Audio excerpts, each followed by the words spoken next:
एक मिसरा आपने बारहा सुना होगा कि लम्हों ने ख़ता की थी, सदियों ने सदा पाई।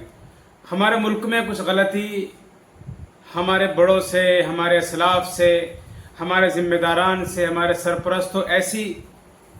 सरपरस्तों से ऐसी हुई है कि आज तक आने वाली नस्लें और आने वाली कौम, पूरी मिल्लत, पूरी मुस्लिम बिरादरी उसका खमियाजा भुगत रही है और पूरी मुस्लिम बिरादरी पर उसके असरात मुरतब हो रहे हैं।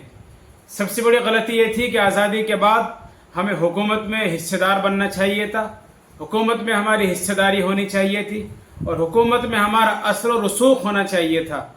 लेकिन हमारे उलमा ने न जाने किस वजह से, कोई मजबूत वजह रही होगी और मजबूत असबाब होंगे, इल्लतें होंगी, जिनकी बुनियाद पर हमारे उलमा ने सियासत से और हुकूमत से अलग होने का फ़ैसला किया था।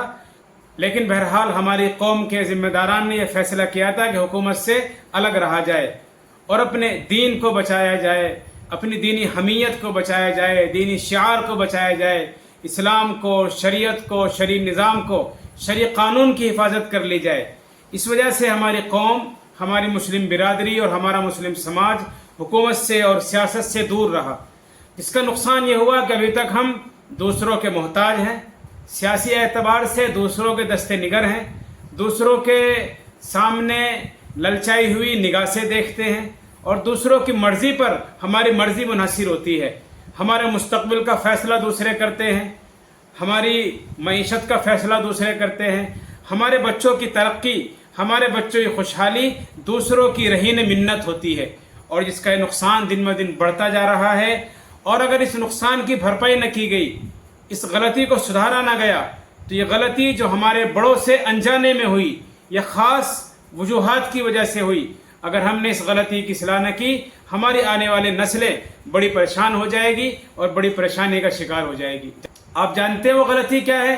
वो गलती है कि हमने अपने आप को सियासत से, हुकूमत से और सियासी दावपेच से दूर रख लिया है। हमारे मुस्लिम पर्सनल के सेक्रेटरी मौलाना उमर महफूज साहब ने बड़ी अच्छी गुफ्तगू की है। आप उनकी इस गुफ्तगू को सुनिए और अंदाज़ा लगाइए हमसे कितनी बड़ी गलती हुई थी, हमने इसकी सलाह नहीं की और अगर हमने इसकी तरफ तवज्जो न दी, ये गलती बहुत बड़ी गलती हो जाएगी और हमारी तरक्की का कला कमा कर देगी। कि मशरिक, मगरिब, शिमाल, जुनूब में फैली हुई इतनी बड़ी मिल्लत अगर अब भी सियासत के नाम पर फरेब का और धोखे का शिकार होती रहे और कासे गदाई लेकर दर दर की जबासाई करे, तो ये हमारे लिए निहायत जिल्लत और एहानत की बात है। वक्त आ गया है कि हम सियासी खुद मुख्तारी का रास्ता इख्तियार करें। हमने आज़ादी के बाद से इस मुल्क में ये संगीन गलती की कि हम सियासी गुलामी के रास्ते पर चले। बाबर जब इस मुल्क में आया था, उसके लिए उसकी सवारी के लिए हाथी पेश किया गया। हाथी उसके लिए नई चीज थी।